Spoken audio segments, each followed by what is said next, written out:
My name is Lauren Whitaker. I'm 38 years old.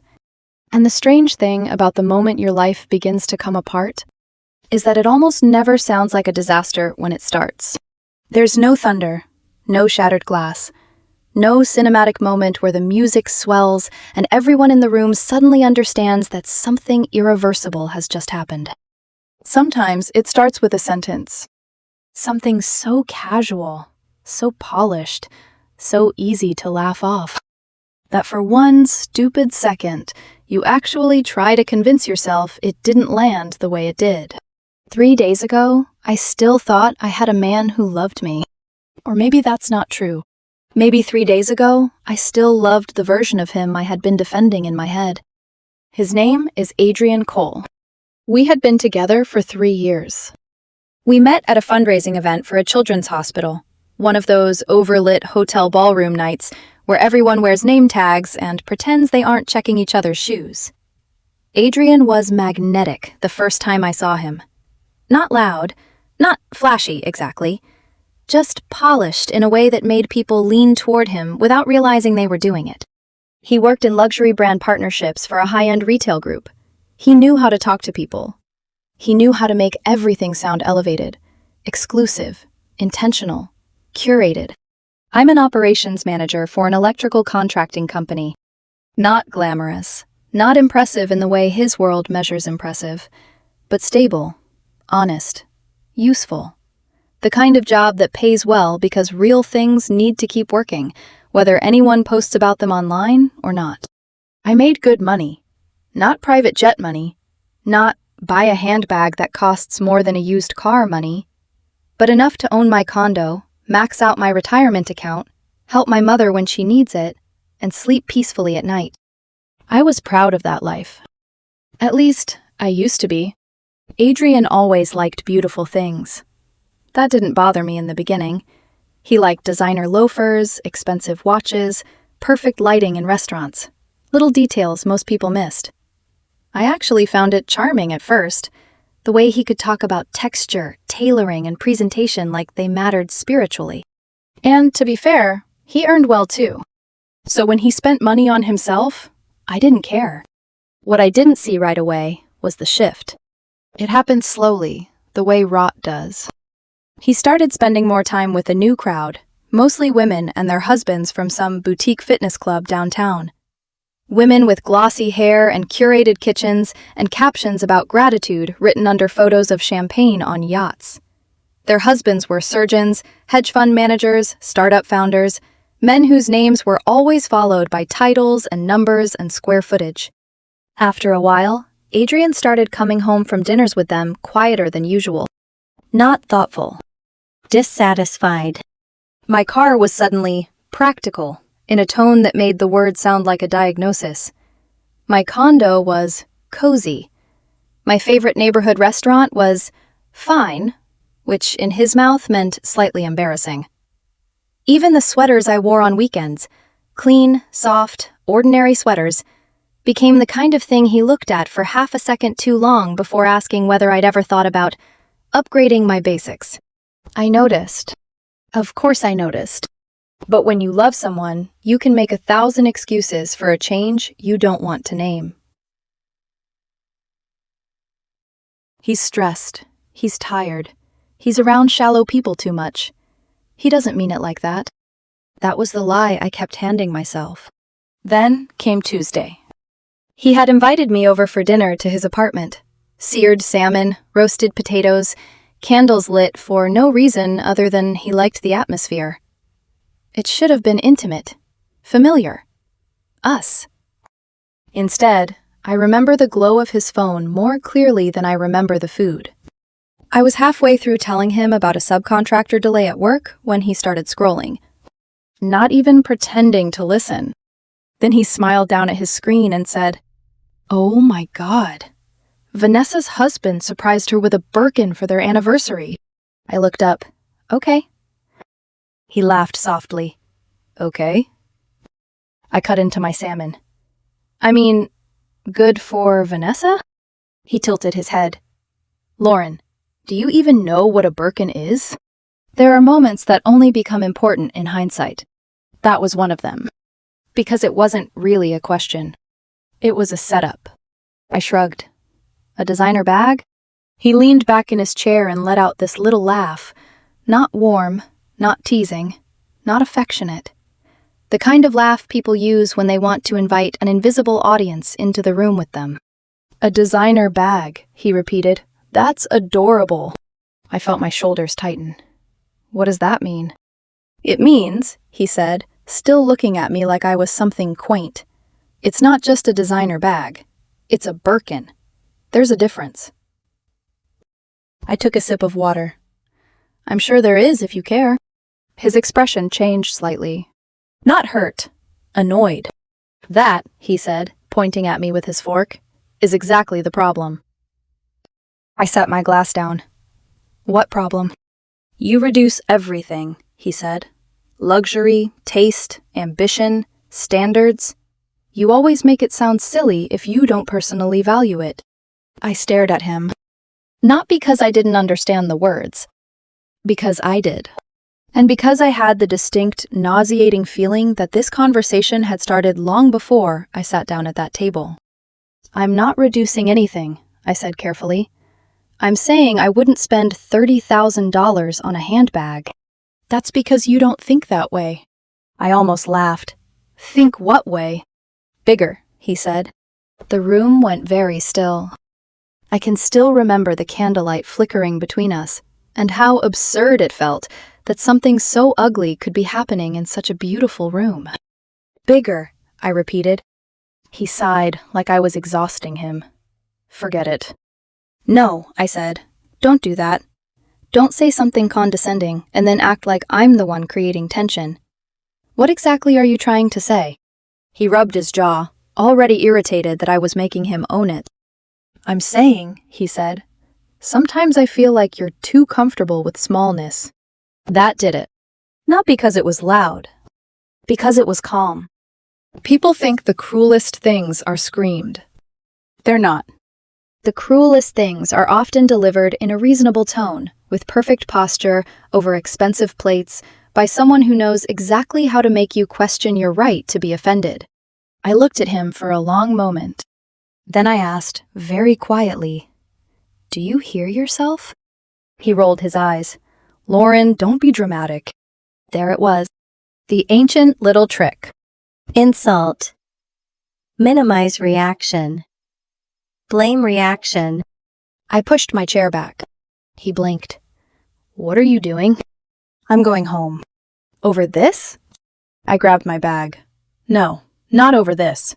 Over the fact that you clearly think I'm beneath whatever version of your life you're trying to build now.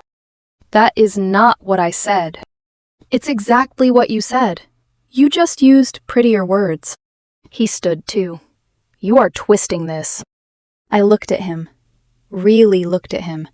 At the expensive shirt, the clean lines, the annoyed disbelief in his face that I would dare interrupt the scene he thought he was controlling.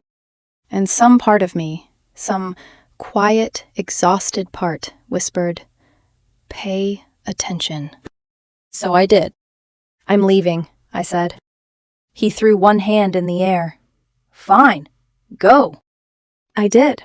I drove home with the windows up and no music on. I wish I could tell you I was furious.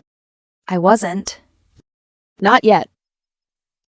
I was sad in that numb, suspended way that feels like your body got the news before your mind did. The next day at work, I buried myself in spreadsheets and scheduling conflicts and procurement calls. I wanted something measurable, something that either functioned or didn't. At 2:17 p.m., my friend Megan texted me, "Have you looked at Adrian's story?" I stared at the message for a second. Then I opened Instagram. There he was, at some rooftop wine bar with 3 women from his new social circle, all of them smiling the brittle, expensive smile of people who think the world is more real when it envies them. The caption read, "When your girlfriend thinks a Birkin is just a bag. Hashtag small life mindset. Hashtag maybe it's time for an upgrade." I actually stopped breathing. Not metaphorically. I mean, my lungs physically forgot what they were doing.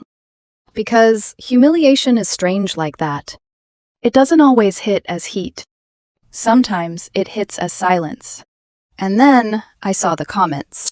One woman wrote, "A man can't grow if the woman beside him thinks cheap." Another, "You need someone who understands your world, babe." And Adrian, the man who had slept beside me, eaten food I cooked, listened to me talk about my mother's blood pressure and my long-term savings goals and the life I thought we were building, replied, starting to realize that. I don't know how long I sat there. Long enough for the shame to burn off and something colder to take its place. Megan called immediately. "Lauren?" I answered, but I didn't say anything. "Oh my God," she said softly. "I'm so sorry." I kept staring at the screen. He wanted people to see it. Yes. He wanted me to see it. Yes. That was when the hurt became clarity. Because private cruelty can hide behind misunderstanding. Public cruelty is a choice. I typed one sentence under his post. At least I know what being single means. Then I closed Instagram, went straight to Facebook, and changed my relationship status. Single. No announcement, no paragraph, no melodrama. Just one word. My phone started ringing less than 2 minutes later. Adrian. Again. Again. Again. 20 calls in the first hour. Then the texts started. "Lauren, what the hell are you doing? Are you serious right now? It was obviously a joke. You are humiliating me. Delete that status and call me. This is insane." Humiliating him. I almost laughed. Instead, I took screenshots. Not just of the post. Of everything. Because once you realize someone has been carefully shaping a false version of events, you stop trusting what they'll leave standing once panic sets in. And panic did set in. By evening, the original story was gone. Then other posts disappeared too. A photo from the week before where he joked that I picked aggressively practical date night restaurants. A story where he'd mocked my car by calling it financially responsible but spiritually depressing. A reel where one of his friends had said he was training me to appreciate finer things. Deleted. Deleted. Deleted. He wasn't sorry. He was managing fallout. Then came the next message. "I'm coming over. We need to talk face to face like adults." I didn't answer. An hour later, he was outside my condo. I opened the door because part of me still needed to see whether there was any real remorse in him. He stood there, looking heartbreakingly put together. Dark coat, perfect hair, eyes red enough to suggest emotion, not enough to ruin the symmetry. He knew how to wear devastation attractively. "Lauren," he said, voice low, urgent. "Please." I folded my arms. "You have 2 minutes." He exhaled sharply, like I was already making this harder than it needed to be. "You are blowing this out of proportion." I actually smiled at that. A small, tired smile. "Are you hearing yourself?" "It was a stupid post," he said. "That's all. A stupid joke." "No," I said. "A joke is something you tell with someone, not something you make out of them." His jaw tightened. "I did not make you out to be anything." "You told the internet I was too small for your life." "That is not what I said. It's what you meant." He stepped closer. "You always do this. You take one thing and turn it into a referendum on my entire character." I looked at him for a long second. Then I said, "Because it is." That landed.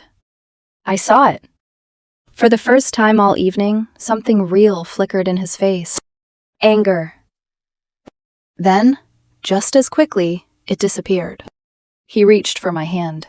I stepped back before he could touch me. His expression changed again, this time softening into wounded tenderness. "Lauren," he said quietly, "I love you. You know that." I felt something crack in me then. Not because I believed him, but because part of me had wanted so badly to. "Do you?" I asked. He blinked. "Of course I do." Then why did your friends feel comfortable discussing me like I was dead weight? Why were they so sure you were looking for an upgrade? Why did that sound normal in your world? He looked away. That was answer enough. When he spoke again, his voice was flatter. You're taking this too personally. I almost laughed at the insanity of it. Too personally, I repeated. Adrian, you publicly mocked my intelligence, my values, my life, and our relationship to impress people who think character can be bought in a boutique. That is such a dramatic exaggeration. No, I said. It's the first honest sentence I've said about us in months. For the first time, his composure slipped. You know what? He snapped. Maybe I am tired of pretending this doesn't matter. Maybe I do want more. Maybe I want a partner who understands the rooms I'm trying to enter. There it was. No candlelight, no filters, no captions. Just the truth. I nodded once. Then you should go find her.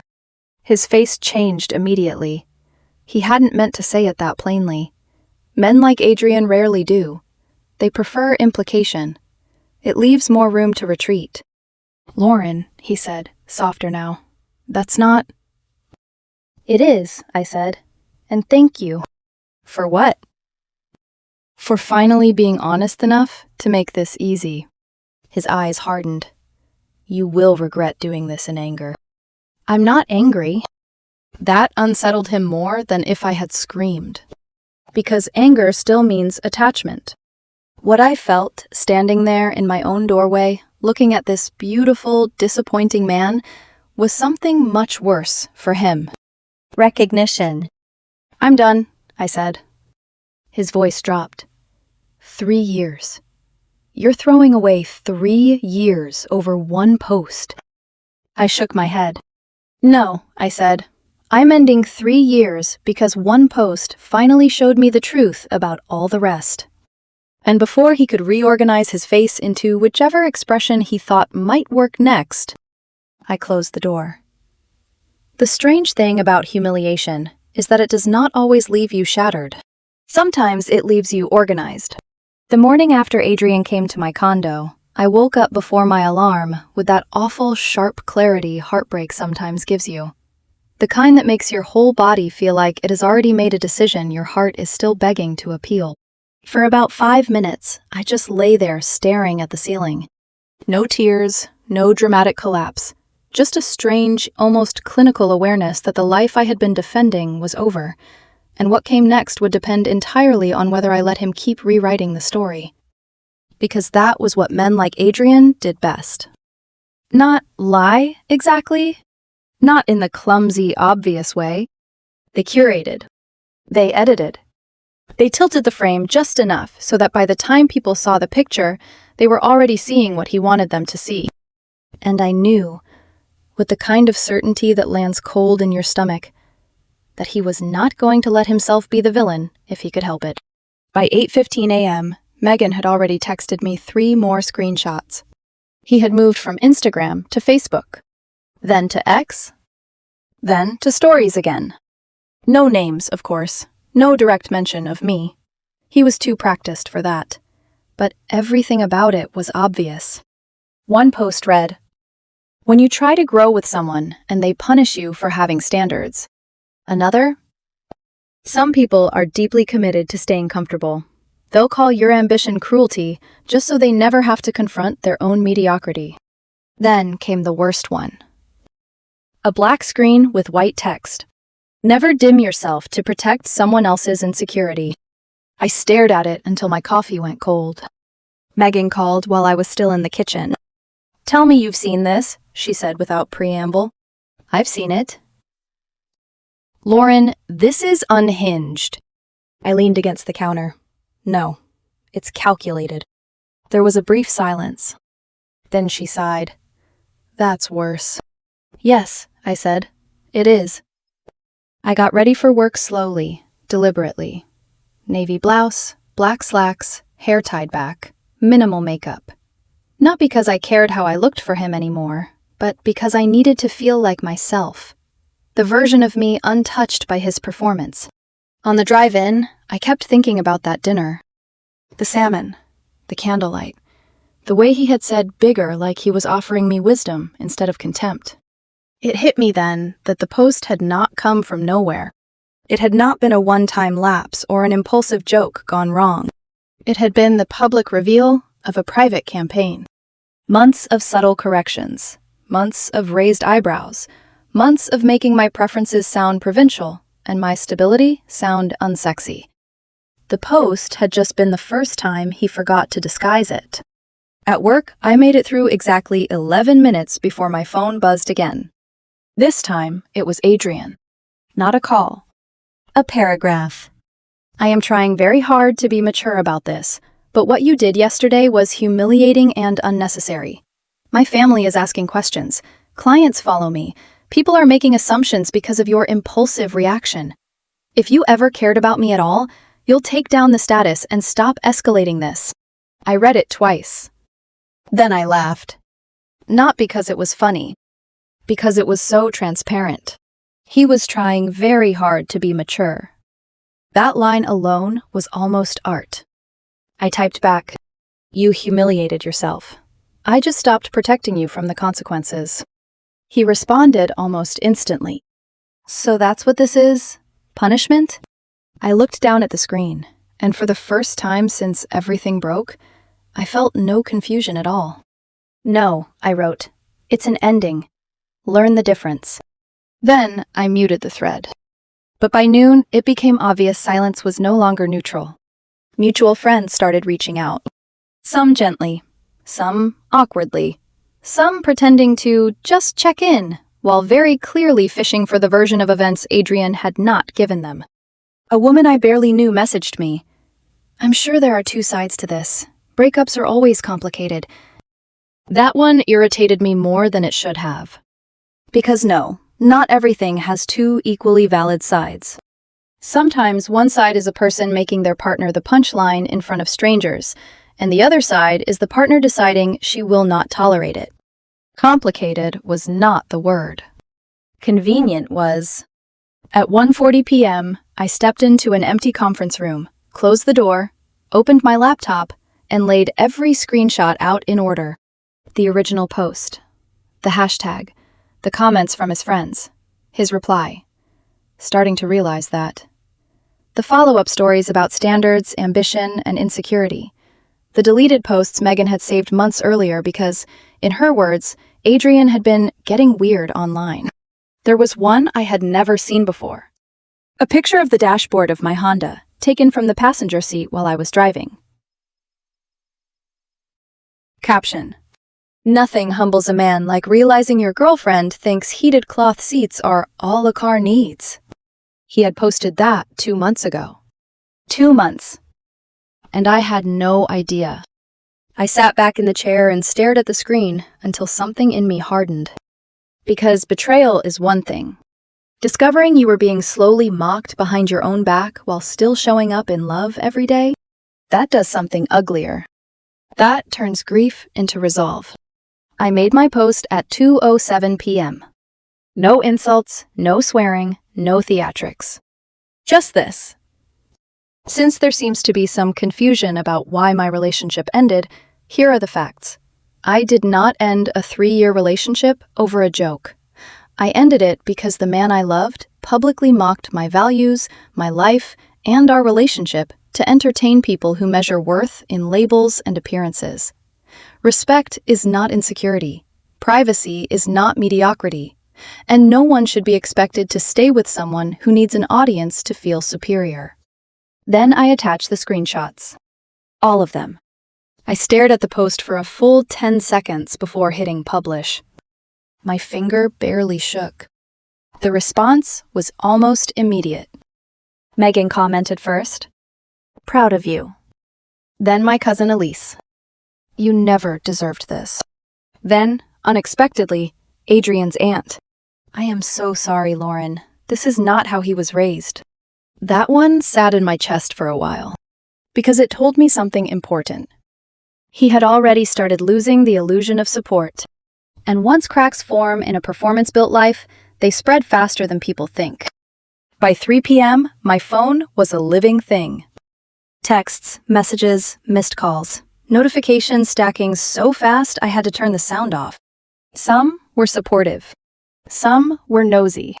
Some came from people who had clearly watched Adrian build his sleek, aspirational online persona, and were now enjoying the collapse with a little too much enthusiasm. And then Adrian called again. I ignored it. He called back immediately. Ignored. Again. On the fourth call, I answered. Not because I wanted to hear him, but because I wanted to hear the tone of his voice. That tells you more than words ever do. He was furious. Not sad, not shaken. Furious. How dare you, he said the second I answered. I closed my office door and sat down. Hello to you too. You posted private messages. No, I said calmly. I posted public posts. Yours. You are trying to destroy me. No, I said again. You're just not used to your behavior being visible from both angles. You knew exactly what would happen. Yes, I said. People would see what you said. He was breathing hard now, the way people do when they're trying to sound in control and failing. You are vindictive. No, I said quietly. I'm done being humiliated quietly, so you can look polished publicly. There was a beat of silence. Then he changed tactics, so fast it almost impressed me. His voice softened. Lauren, he said, and suddenly he sounded tired, wounded, intimate. Please, this has gotten out of hand. My mother called me, crying. I leaned back in my chair. That sounds difficult. Don't do that. Do what? That cold tone. Like I'm nothing to you. The irony was so sharp, it nearly made me laugh again. You made me content, I said. You don't get to ask for warmth now. He exhaled shakily. I made a mistake. No, I said. You revealed a pattern. That's not fair. It's accurate. His voice broke then, not with grief, but frustration. You are ruining everything over one bad week. I looked out through the glass wall of my office at the people moving through the hallway, carrying binders and coffee and ordinary burdens, and I thought, he still thinks the problem is timing, optics, escalation. He still thinks the problem is that he got caught during a bad week. That was when I truly understood it. He wasn't sorry because he had hurt me. He was sorry because the version of himself he sold to the world had cracked open. I have to go, I said. Lauren. And I hung up. By evening, the tide had fully turned. A former coworker of his posted some vague comment about image-driven men who confuse taste with character. One of the women from his social circle turned her account private. Another deleted her comments under the original post. Someone sent Megan screenshots from a group chat. Not enough to prove everything, but enough to show panic. He was ranting, blaming me, calling me dramatic, bitter, provincial, saying I had always secretly resented his growth. Then there was one line that made my stomach drop, not because it hurt, but because it clarified everything. I gave her access to a better world, and she still chose to be small. Access. That word. Like love had been a guest pass. Like partnership had been a sponsorship. Like being with him was some kind of charitable upgrade program. I showed the screenshot to Megan over dinner that night. We were sitting in a small Thai restaurant near my condo, the kind of place Adrian used to dismiss as surprisingly decent for the price, which now felt like accidental comedy. Megan set her chopsticks down slowly. He really said, access? I slid my phone across the table. She read it, then looked up with genuine disbelief. Lauren, he didn't love you. He curated you. That sentence hit so hard, I had to look away. Because it named the thing I had been circling all day without being able to catch. He had loved parts of me once, maybe. Or maybe he had loved how I made him feel grounded before grounded started embarrassing him. But somewhere along the line, I had stopped being a person beside him and become a reflection problem to solve. Too practical, too ordinary, too unbranded, too unwilling to perform wealth I had not earned. And suddenly, every small moment from the last 6 months started rearranging itself in my mind. The night he looked annoyed that I ordered house wine instead of the reserve list. The weekend he laughed when I said I still kept a written monthly budget. The way he went quiet when I told him I'd rather put extra cash into index funds than spend it on a statement vacation. The time he asked whether I had ever considered trading in my car for something more executive. At the time, each moment had felt survivable. Together, they formed a map straight to this ending. Megan took a sip of water and said, "He's not done." I looked up. "I know." "No, I mean it. Men like that don't just disappear when they lose control of the narrative. He's going to escalate." I picked at my basil leaves. "He already has." She shook her head. "Online is easy. It's distance. He still thinks he can win in person." That turned out to be prophetic faster than either of us expected. The next morning, Monday, I got an email from Human Resources asking if I had a few minutes to speak privately. Not because I had done anything wrong. Because apparently Adrian had called the front office late Friday evening, after leaving my condo, and tried to confirm whether I was in some sort of emotional distress that might affect my work. When HR told me that, I actually sat there blinking. "Did he really say that?" I asked. The woman from HR, Denise, gave me a careful look. "He framed it as concern." Of course he did. Concern is one of the prettiest costumes control can wear. I thanked her, explained that my breakup had no impact on my performance, and very calmly mentioned that my ex was having trouble respecting boundaries. Denise, to her credit, did not overreact, but I saw the shift in her face, the moment she realized this was not heartbreak anymore. It was management. When I got back to my desk, there was another text from Adrian. "My boss wants to speak with me about my online presence. Are you happy now?" I stared at the message for a full 5 seconds. Then typed, "You posted publicly under your own name. This is not something I did to you."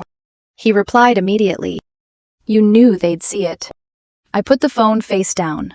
Because that was the whole story in one sentence, wasn't it? He still believed exposure was cruelty. Not the behavior. The exposure. Late that afternoon, something happened that shifted everything again. I got a text from an unfamiliar number. "Hi Lauren, my name is Daniel Mercer. I'm married to Vanessa. We've never met, but I think you need to know your ex is planning something. Can we talk?" I read it twice. Then a third time. Vanessa. One of the women in the rooftop photo. One of the polished, glossy voices in the comments. One of the people who had laughed while Adrian carved me into a joke. I looked out the window of my office at the parking lot, shimmering in late sunlight, and felt that now familiar cold certainty settle into place again. He wasn't done. And whatever came next was not going to stay online. I did not answer Daniel Mercer right away. Not because I thought it was fake, because I knew, instinctively, that whatever he wanted to tell me was going to make the whole situation uglier. And I was tired of uglier. I had spent the last 4 days discovering just how many layers of contempt can hide inside charm, just how easily a man can package disrespect as refinement, and just how fast strangers will build a courtroom out of a comment section if you give them something glossy enough to judge. I did not want more.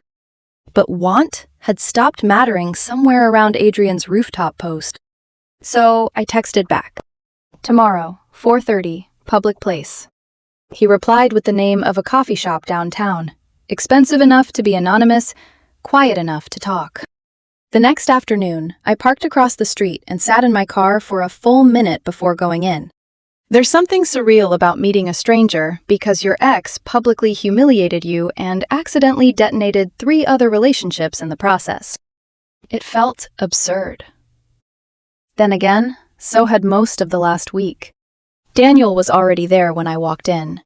He stood when he saw me, tall, composed, early 40s maybe, wearing a charcoal suit that looked expensive in the way only truly expensive things do. Not flashy, just exact. He had the kind of face that had probably intimidated a lot of people in boardrooms and absolutely exhausted a few therapists.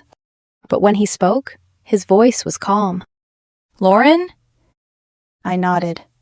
"Daniel?" He pulled out the chair across from him. "Thank you for coming." I sat, set my purse in my lap, and said the only thing that felt honest.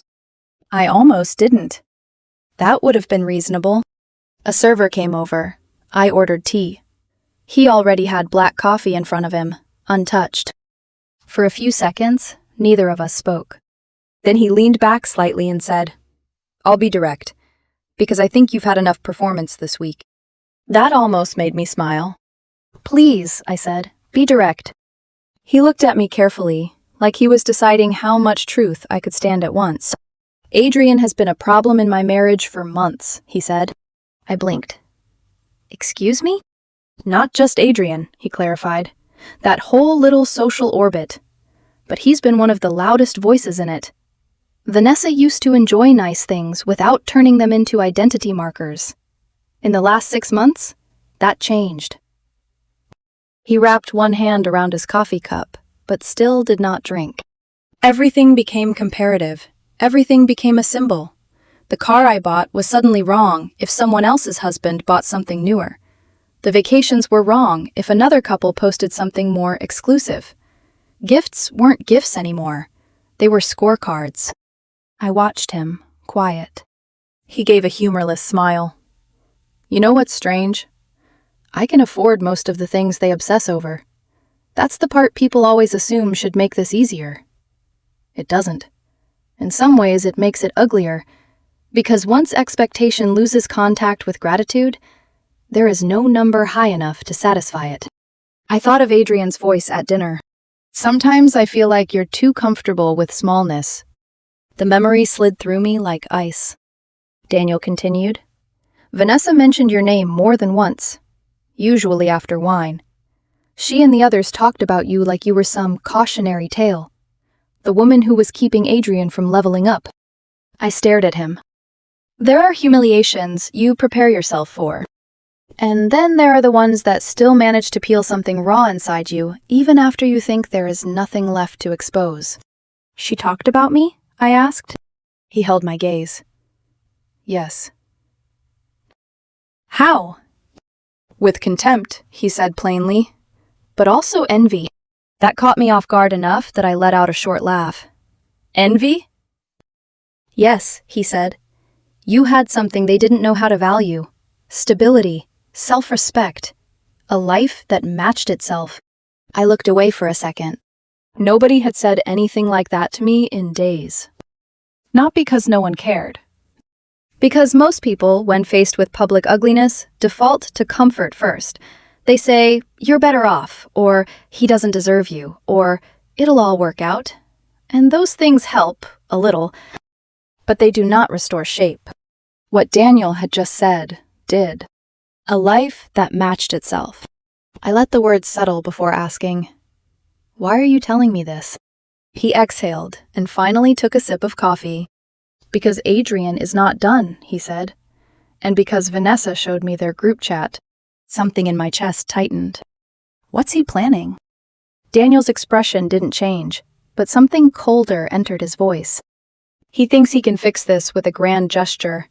Not because he misses you in any meaningful sense, because he cannot tolerate losing publicly." That sounded exactly right, which was almost worse than being surprised. "He wants to show up at your office tomorrow," Daniel said. "Around lunch. Flowers, an apology, probably tears. Definitely an audience." I stared at him. "You're serious?" "Very." "With who?" "Vanessa and at least 2 others. They think if he creates a scene in the right outfit with the right expression, people will see him as romantic instead of manipulative."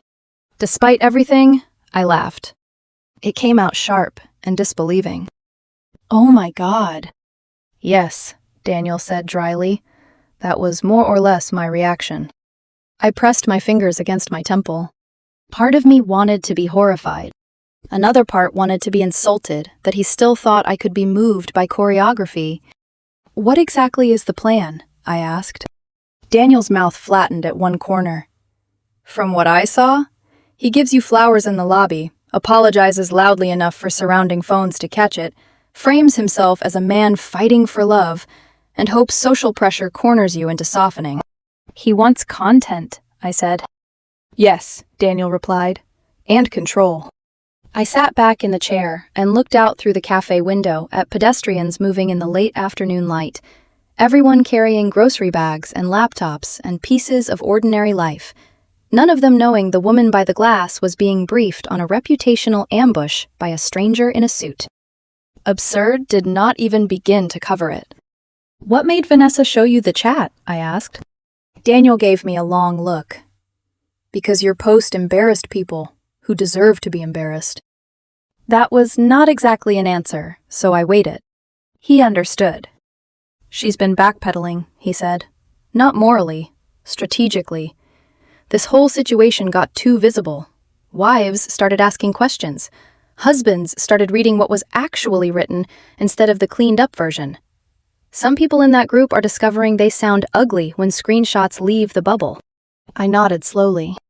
"And you?" I asked. "Why are you helping me?" He did not answer immediately. Then he said, "Because watching entitled people destroy their own lives is one thing. Watching them drag other people down for sport is another." That sounded honest enough for me. We spoke for almost another half hour. Not intimately, not warmly, but with the strange, sober alliance that sometimes forms between people who have both seen the same rot from different angles. Daniel confirmed what I had already begun suspecting. Adrian's image was far more expensive than his reality.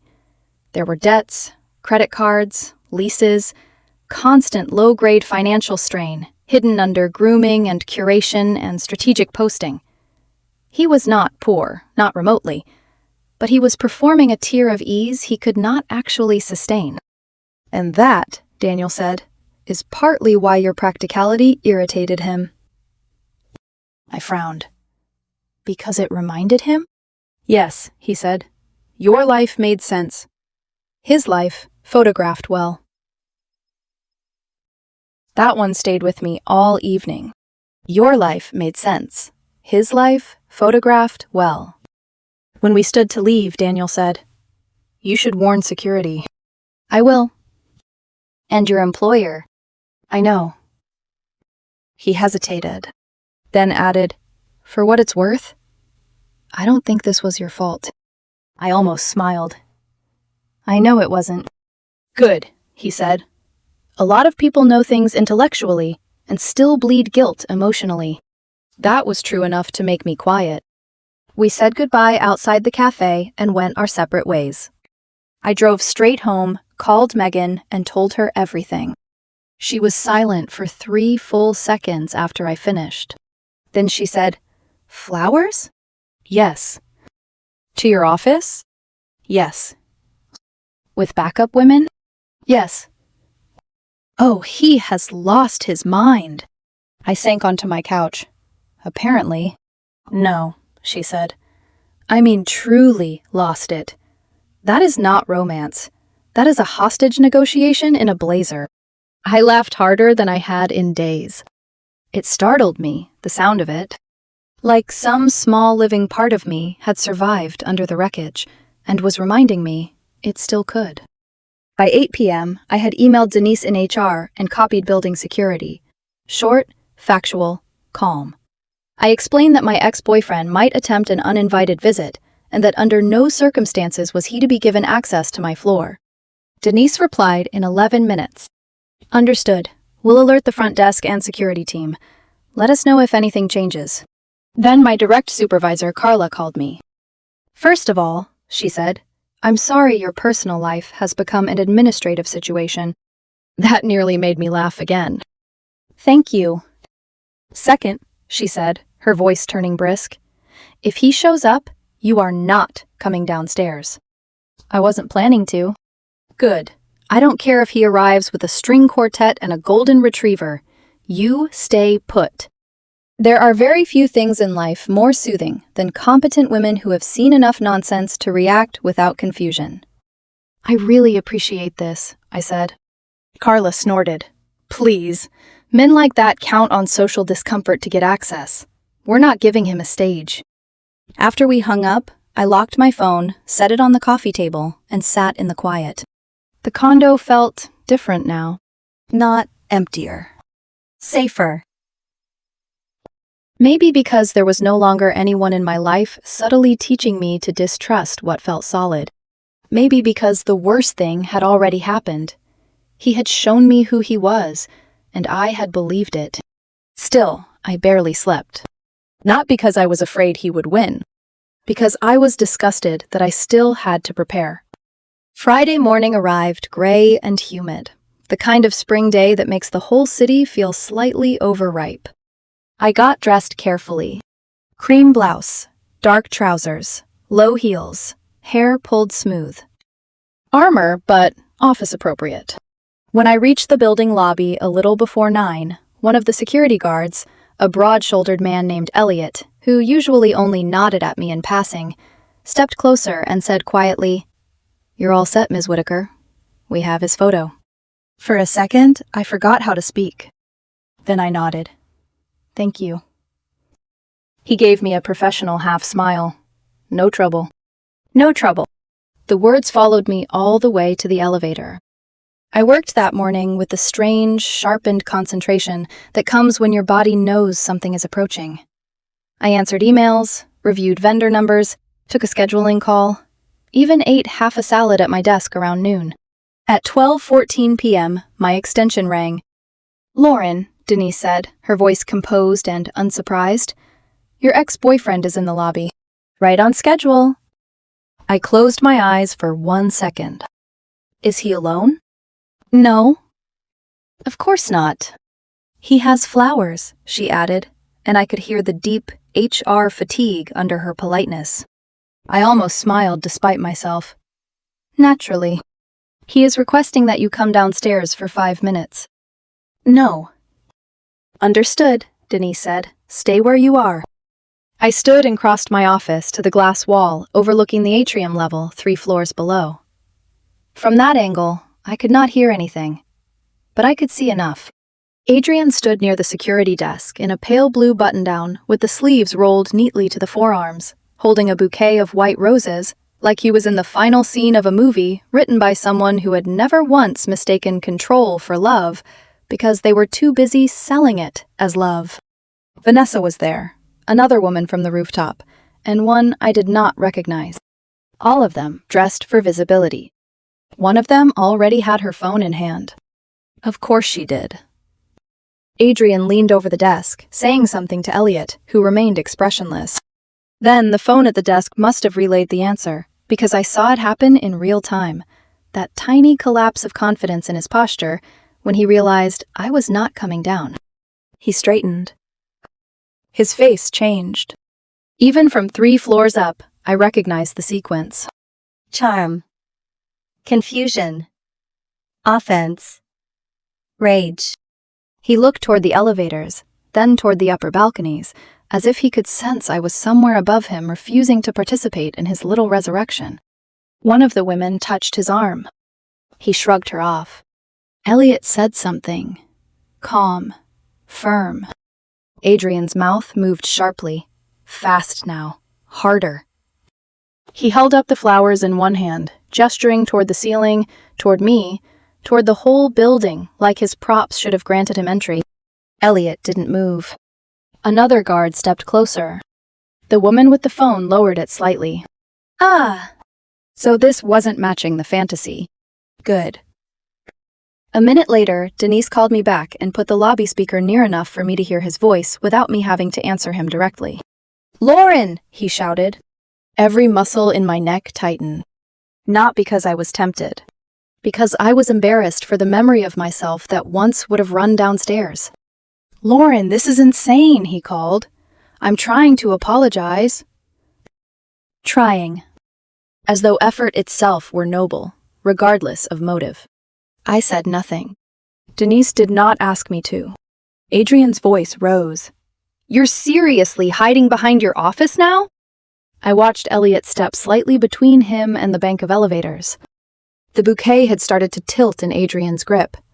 A few petals loosened and fell, bright and useless, onto polished tile. "It's over, Mr. Cole," Elliot said, loud enough that I could finally hear him clearly. "You need to leave." Adrian laughed. One short, furious sound. "You have got to be kidding me." "No, sir." He looked around the lobby then, and something about that moment will stay with me for a long time. Because I saw him realize, all at once, that there was no cinematic version of this. No swelling music, no moved audience, no softened heroine appearing through elevator doors with tears in her eyes. Just guards, cameras, women in heels shifting awkwardly because the performance had gone off script, and a building full of strangers silently deciding what kind of man he was. That was the moment he cracked. "You're making a huge mistake, Lauren," he shouted upward, though he had no proof I could hear him. "A huge mistake!" I stood absolutely still. Then, because some endings deserve witnesses, even if the witness is only yourself, I spoke softly into Denise's line. "Please tell security to escort them out." Denise did not miss a beat. You heard her. And that was that. The women left first. Phones down now, faces tight, no one filming. Adrian stayed planted for another few seconds, jaw flexing, bouquet hanging at his side like dead theater. Then Elliot stepped closer. And Adrian, finally understanding that humiliation looks very different when you are the one trapped inside it, turned and walked out. Not heartbroken. Not romantic. Not misunderstood. Small. I stayed where I was for another minute after they were gone. Then I sat down slowly in my chair, looked at my reflection in the dark computer monitor, and felt the strangest thing of all settle over me. Not triumph. Not revenge. Relief. Because the man in the lobby had not looked like the love of my life. He had looked like a stranger wearing Adrian's face. A month later, the silence felt different. Not empty. Settled. Like a room after a storm, where everything that could fall already has, and what's left is finally honest. People expect closure to feel dramatic. A final conversation. A tearful apology. Some perfect exchange where both people say the exact right things and walk away changed. That's not what happened. What happened was quieter. And in some ways, far more permanent. The first real update I got about Adrian came through Megan, of course. It always does. She called me on a Tuesday night, halfway through my attempt at cooking something that involved too many ingredients and not enough patience. "You're not going to believe this," she said. I feel like I've heard that sentence a lot lately. "Well, add one more," she said. "He's out." Out of what? His job. I turned off the stove. Fired? Not officially, she said. But you know how companies phrase things when they don't want paperwork attached to drama. Encouraged to pursue other opportunities. I leaned back against the counter. Because of the posts? Not just that, Megan said. Apparently, his numbers started slipping. Late meetings, missed deadlines, and then all that social media stuff on top of it. His boss wasn't thrilled about having a walking PR liability in designer shoes. I let out a slow breath. I didn't feel satisfaction. I didn't feel guilt. I felt inevitability. Because nothing that happened to Adrian in the weeks after our breakup came out of nowhere. It all came from the same place. The need to be seen as something he wasn't. And his friends? I asked. Megan made a small noise. That little luxury cult imploded. Shocking. I know, right? She said dryly. Turns out when you build friendships on comparison and competition, they don't hold up well under scrutiny. I smiled faintly. What happened? Well, she said, settling into storyteller mode. Vanessa pulled way back. Private account, No more group dinners, no more curated wine nights. Someone said she's in counseling with her husband. I thought of Daniel, of his calm voice, of the way he had said, "Your life made sense." His life photographed well. "Good for them," I said. "Actually, yeah," Megan replied. "From what I hear, they're doing better, like, genuinely better." She apparently apologized to him, a real apology, not one of those "I'm sorry you felt that way" things. That mattered more than I expected it to, because it meant something had shifted beyond just me. "Anyone else?" I asked. "Oh yeah," Megan said. "Two other couples had issues come up. Nothing as dramatic, but enough that they started asking some uncomfortable questions about what they'd been encouraging in each other." I nodded slowly. So it hadn't just been my relationship. It had been a pattern. A mindset. A quiet agreement between people to treat love like a ladder instead of a partnership. And once someone refused to play along, the whole structure started to wobble. Adrian, however, did not wobble. He dropped. Gradually. Then, all at once. The second update came from someone I hadn't spoken to in years, a former colleague of his who apparently still followed him online. "He's selling stuff," she texted me. "Stuff?" "Designer stuff. Shoes, watches, bags. Quietly, not through his main account." I stared at the message for a moment, then typed back, "Rent?" "Probably," she replied. That sat with me longer than I expected. Not because I felt sorry for him, but because it confirmed what Daniel had hinted at. The life Adrian had been so desperate to present wasn't just aspirational. It was unsustainable. And instead of adjusting his expectations to match reality, he had tried to adjust me. 2 weeks after that, the letter arrived. An actual letter. Handwritten. 4 pages. I almost didn't open it. Part of me knew exactly what would be inside. Another part needed to see whether there was anything in him that resembled accountability. There wasn't. Not really. The first page was nostalgia. How we met. How he felt that night. How easy everything had been in the beginning. The second page was confusion. How things had changed. How he hadn't understood when the distance started. How he felt like I had been pulling away without explaining why. The third page was justification. Pressure. Expectations. The influence of the people around him. And then? The fourth page. The apology. If you can call it that. He wrote about how he now realized that true luxury isn't about brands. That what we had was real. That he had been pushing me to grow, not trying to diminish me. That I had misunderstood his intentions. And then, at the very end, the line that made me set the paper down and close my eyes. What we had was real Louis Vuitton, not something replaceable. I laughed. I couldn't help it. A short, disbelieving laugh that echoed slightly in my living room. Even now. Even after everything. He still couldn't separate love from labels. He still needed to package emotion in something expensive to make it feel legitimate. That was the moment I knew there was nothing left to say. Not because I was angry, because there was nothing left to translate. You can't explain depth to someone who insists on measuring everything in surface value. So I folded the pages back into the envelope, wrote 2 words across the front, "Return to sender," and dropped it back in the mail. Petty? Maybe. Accurate? Absolutely. The final piece of the story didn't come from Adrian. It came from my mother.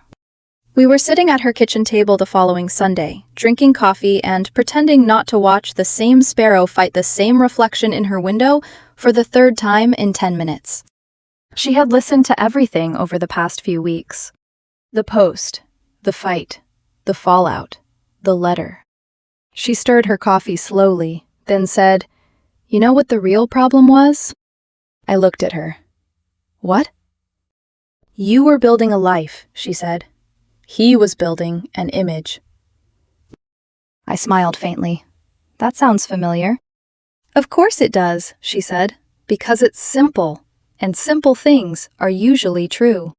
She took a sip, then added, when someone shows you they value appearances over partnership, believe them the first time. I nodded. I did, I said. Yes, she said. You did. And that was it. No dramatic speech. No lecture. Just the kind of quiet wisdom that lands properly because it doesn't try to impress you. A week later, something unexpected happened. I met someone. Not in a grand cinematic way. No music, no slow-motion eye contact.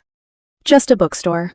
I was standing in the personal finance section, because apparently that's who I am now, flipping through a book about long-term investment strategies, when someone beside me said, "That one's solid, but chapter 3 is a little optimistic." I looked up. He was holding the same book. Jeans, plain t-shirt, slightly crooked smile. Normal. Disarmingly normal. Good to know, I said.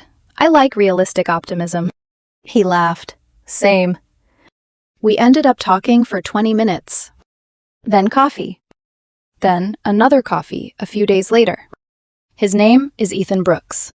He drives a 10-year-old Civic. He thinks being debt-free is attractive. He laughed. Actually laughed when I told him I bring lunch to work most days. Prepared and responsible, he said. That's rare. I'm impressed. It caught me so off guard, I didn't know how to respond for a second, because I had gotten used to those things being framed as limitations, not strengths. We're taking it slow. Deliberately. No rushing, no projecting, no building futures in our heads before the present has a chance to breathe. But already, it feels different. Lighter.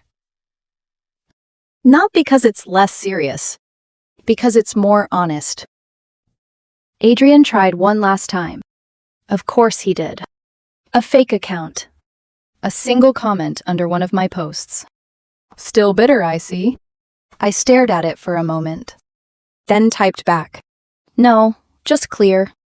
And blocked the account. That was the end. Not dramatic. Not explosive. Just finished. If there's anything I learned from all of this, it's this. It doesn't matter if someone knows what a Birkin is. It doesn't matter if they can name every luxury brand, every exclusive restaurant, every status symbol designed to signal that they've arrived. What matters is whether they know your worth. And more importantly, whether they treat it like something to protect, not something to trade up from. Because the right person, they don't look at your life and see something to upgrade. They look at it and think, this already makes sense. I just want to be part of it. And that is the only kind of luxury that's ever actually real.